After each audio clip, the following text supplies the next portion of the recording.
Good morning, investor. So, ngayon nandito tayo sa Palmdale Villas along Sandoval, Pasig ito. Nasa clubhouse tayo. Meron ditong mga tindahan and then yung mini gym nila dito.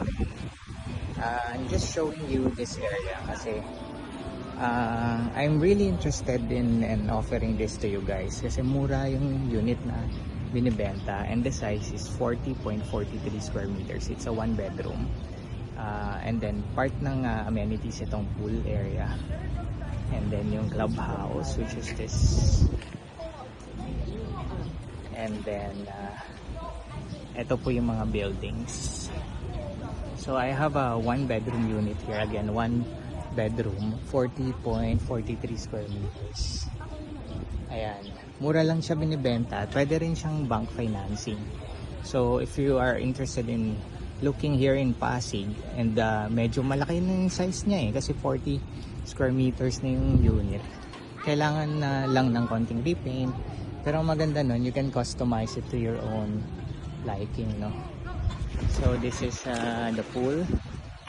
Ito yung building kung nasan yung unit available. The unit is on the 6th floor facing the pool and then facing the play area. And ganda, no? Low rise lang or mid rise lang yung building, if I may say.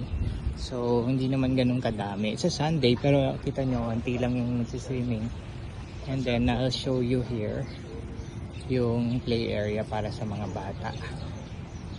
Ayan. Ayun. So yun, ito yung play area for the kids. Ayan, mapuno din dito. Yung unit is nandito po sa building na to. Ayan. Kung interested ka to get your first property or you can also rent this out, mura lang po ito. Message nyo lang po ako, pwede pong bank financing.